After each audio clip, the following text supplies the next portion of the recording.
Hola, ¿cómo están?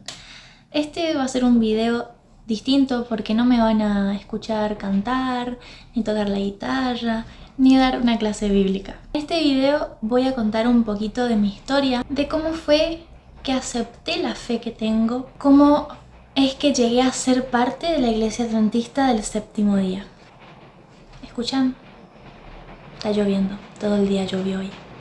Me gusta la lluvia igual. Creo que primero tengo que comenzar contando cómo llegó esta fe a mi familia. Mi abuela paterna había salido a hacer mandados y terminó en una panadería que está y sigue estando hasta el día de hoy frente a la iglesia central de mi ciudad. Se puede decir que la fe adventista llegó a mi familia a través de la música, porque ella, desde la vereda del frente de la iglesia, escuchó el himno Dilo a Cristo. Cuando estés cansado y abatido, dilo a Cristo, dilo a Cristo.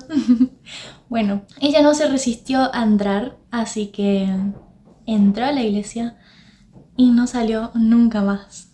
Abrazó esa fe que conoció, llevó a su hermana con ella.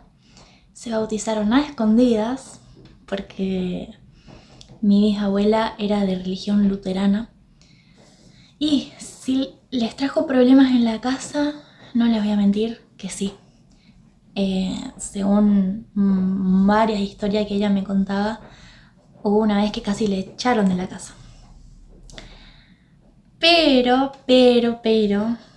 no todo terminó ahí, sino que cuando yo tenía 9 años, mi bisabuela, se bautizó. A los meses ella falleció. Pero yo crecí con más influencia católica, porque mis padres se habían separado cuando yo era muy chiquita y mi familia materna es católica. Entonces yo no recibí una educación adventista. Sí me acuerdo que son cosas que se quedaron impregnadas en mi mente, que cada vez que yo iba los fines de semana a la casa de mi papá, justo tenía que ir los sábados. Entonces justo estaba ahí en el momento cuando iban a recibir el sábado, y sí me acuerdo cómo lo recibían. Yo formaba parte de su culto de recepción del sábado. Me contaban historias bíblicas. También mi abuela siempre me contaba historias bíblicas y me enseñaba ciertas cosas. Me enseñaba a orar, que eso es algo que a mí de muy chiquita se me había quedado bastante impregnado en mi mente, la manera en la que ellos oraban. Porque cuando yo observaba eso del otro lado de mi familia, era distinto. Porque las oraciones no eran oraciones, eran rezos de memoria. Y entonces era como que no era llenador. Y es como que de cierta manera me gustaba más la manera en la que oraban en la casa de mi papá, que se basaba más en orar con lo que uno tenía en el corazón. Y si oraba, yo prestaba atención que si oraba todo el tiempo. Si oraba para comer, si oraba antes de dormir, si oraba cuando se levantaba. Era muy distinto. También las canciones, mi abuela me cantaba muchos coritos, demasiados coritos. Aparte ella tocaba el piano, así que solíamos tocar el piano y cantar himnos. Bueno, ella me contaba muchas historias bíblicas, pero tenía estos libros que tengo algunos. Hay muchos más tomos que la verdad que no sé en dónde están, pero yo tengo algunos. ¿Qué son estos? Las bellas historias de la Biblia. Me acuerdo que me contaba la historia del arca de Noé y fíjense que tiene muchos dibujos muy lindos. tiene ilustraciones. Y lo bueno es que te cuenta la historia bíblica y es como que te da una reflexión que lo podés traer para una enseñanza práctica para los días. Pero no fue por tanto tiempo. Yo finalmente, cuando llegué a la edad de 10, 11 años, por ahí 12, yo ya no me iba más a la casa allá a pasar los fines de semana. Iba cada tanto nomás. Digamos que crecí siendo parte del mundo. Pero sí, no voy a negar que cuando tenía 12 años, me acuerdo claramente que se me había despertado cierta curiosidad por el tema del sábado en específico. Pero yo, por ejemplo, abría el libro de Génesis y decía, pero acá Dios santifica el sábado. Y no entendía por qué la Iglesia Católica adoraba el domingo. Entonces yo llegaba a la conclusión de que la Biblia no era clara en ese sentido y que por eso habían tantas iglesias y que cada uno hacía lo que le parecía y ya.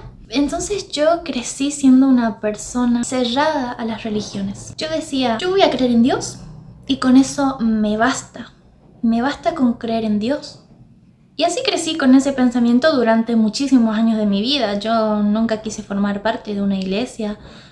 A mí me quisieron hacer participar de la comunión, de la confirmación. Yo nunca acepté ir, pero tampoco me interesaba formar parte de la iglesia adventista ni de ninguna otra denominación. La verdad, las personas que me conocen saben que yo era bastante rebelde.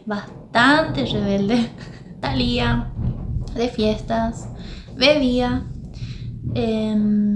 hacía mis travesuras de adolescente, pero fue como en la pandemia, en el 2020, a fines del 2020, que yo empecé a estudiar la cuestión del sábado nuevamente en específico. Yo nunca fui una persona cerrada, siempre me interesó saber cuál era la voluntad de Dios. Entonces no iba a cerrar mi corazón a estudiar la Biblia, a conocer las verdades que Dios tiene en su palabra. Y si hay algo que aprendí es que Dios nos dejó la Biblia como una instrucción.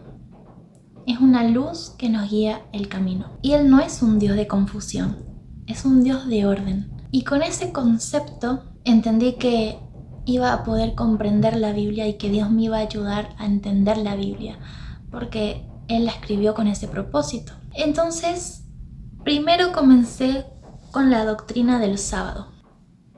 Y todo fue porque había una persona que empezó a trabajar en el campo de mi papá. Y mi papá le había dado la condición de que sí podía trabajar en su tierra, pero que el día sábado no. Entonces esta persona me había hecho la pregunta, ¿por qué tu papá guarda el sábado? ¿Y por qué no puedo ocupar la tierra si él no va a ser el que esté trabajando sino yo? Entonces eso despertó nuevamente mi curiosidad por el tema del sábado. Y dije, la Biblia tiene que tener una respuesta. No me puedo quedar sola en el Génesis y en otros textos que me sacaban de contexto. Yo empecé a estudiar la cuestión del sábado. Y la verdad que fue impresionante cuando entendí todo. O sea, pude entender todo el sábado. Pude entender que la Biblia nunca cambió el día, que es parte de la ley moral. Eso a mí me dejó impactada porque yo no sabía que el sábado era parte de la ley moral, porque a mí me habían enseñado la ley desde el catecismo. Entonces eso a mí me había chocado mucho. Decía, ¿por qué tienen una ley distinta que no es la que está en la Biblia? Y ahí fue cuando empecé a entender más cuestiones. Empecé a entender que ellos pensaban que tienen autoridad para cambiar la escritura. Aprendí que fue un emperador el que cambió el sábado al domingo, que los discípulos de Jesús seguían guardando el sábado después de su resurrección, porque la ley moral es eterna.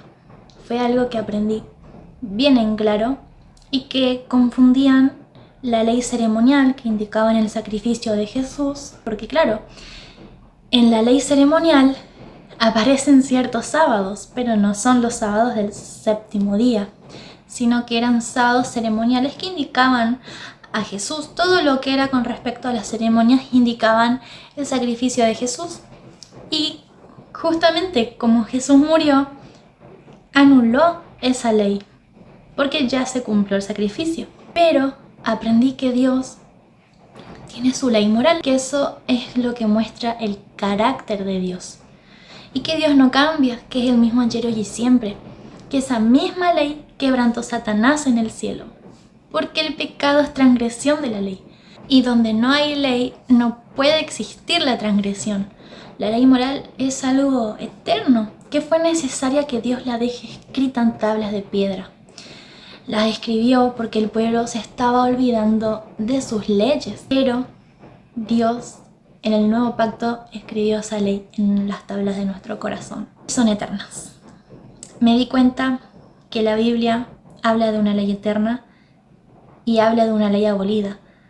Y la Biblia no se puede contradecir a sí misma. Así que sí, me chocó mucho que un hombre haya cambiado el día que es de Dios. Cuando entendí todas esas cuestiones, no pude negarlo, no pude cerrar los ojos y hacerme la tonta. Había descubierto una verdad. Entonces yo empecé a guardar el sábado sin ser adventista, porque yo había entendido que esa era la voluntad de Dios y como yo amaba a Dios, yo elegí serle fiel. Cierto día yo empecé a pensar, si esta iglesia está confundida con respecto al día de reposo, ¿con qué otras cosas más está confundida? Y ahí fue cuando empecé a estudiar la Biblia en profundidad, todas las doctrinas. Empecé a comparar las doctrinas con todas las denominaciones. Así que empecé a decir, ¿qué creen tal religión? ¿Qué cree esta religión? ¿Qué cree esta? Hasta que di con que la iglesia adventista del séptimo día no contradecía la Biblia. En ningún punto. En ningún punto. Y me pareció increíble. Y estudiar las profecías también me llevó a entender muchas otras cosas. Por ahí se me quieren escapar las clases bíblicas, pero no puedo evitar que salga esa Leila. Bueno, volviendo a mí yo contando mi vida. Comprendí que la iglesia adventista del séptimo día tiene sus doctrinas fundamentadas únicamente en la Biblia. Entendí que hay muchas iglesias que sacan de contexto los textos y se prestan a malas interpretaciones. Y bueno, así fue como yo acepté las verdades de la Biblia y quise poner mi vida en armonía con eso. No soy perfecta y nadie lo es, pero si uno pone su vida en las manos de Dios, va a alcanzar la perfección que Él quiere que tengamos. Va a moldear nuestro carácter, porque nosotros somos barro en sus manos y Él es nuestro alfarero y nos va a moldear hasta su venida. Yo no me resistí y el 26 de junio del año 2021 yo me bauticé. Pleno invierno, pero yo me quería bautizar. Y mi abuela, que se había pasado tantos años orando, me pudo ver en las aguas del bautismo, entregando mi vida a Dios y aceptando la misma fe que ella una vez abrazó cuando tenía 17 años. Cuando yo me bauticé, yo tenía 19 años. Para mí una satisfacción especial es tratar de poder bautizar a esta niña. A su abuelita la escuché muchas veces pedir y orar por sus nietas. Y ella puede ver esta tarde el cumplimiento de ese anhelo que había en su corazón. Sé de la fe y la esperanza que nació en el corazón de Neila. Sé que ella también quiere estar presente cuando el Señor venga a buscarnos. Por eso, con esos sentimientos, con el deseo que hay de su corazón que el Señor perdone todos sus errores pasados, hoy como ministro del Evangelio la bautizo en el nombre del Padre, del Hijo y del Espíritu Santo. Amén. Amén. Ella siempre oró por cada uno de su familia y siempre quiso ver a su familia entregada a Dios, porque su anhelo era que todos estemos en el reino de Dios, juntos. Así que siempre voy a estar agradecida con ella, que nunca se cansó de orar por mi salvación. La oración constante tiene sus frutos, así que nunca se cansen de orar. Mi abuela se pasó 19 años de su vida orando por mí. Ella falleció este año, el 30 de enero del 2026. Pero sabemos que la muerte no es el fin y que Dios vendrá a resucitarla. Yo sé que ella resucitará ese día. Y yo quiero estar lista para encontrarme con Dios, para encontrarme con Jesús y para volver a ver a mi abuela y a toda mi familia y a todos mis seres cercanos. Yo los quiero ver en el cielo. Yo les quiero invitar a que se despojen de todo preconcepto que tengan de la Biblia y la escudriñen verdaderamente con el corazón. Pidan la dirección de Dios. Él les va a ayudar a entender su palabra. Busquen la voluntad de Dios y no sus deseos, no lo que ustedes piensan. Dejen de poner sus propios argumentos sobre las citas bíblicas. La Biblia habla, no se contradice a sí misma. Es perfecta y ahí podrán encontrar los grandes tesoros que Dios tiene, las grandes verdades que Dios tiene. Porque sí, Dios dejó una verdad en su palabra, no es un Dios de confusión, así que Él tiene una verdad. O es así o es así, no hay intermedios. Que Dios te bendiga y recuerden, no me miren a mí porque soy un ser imperfecto. Mirad a Jesús, al único a quien debemos imitar. Hasta luego.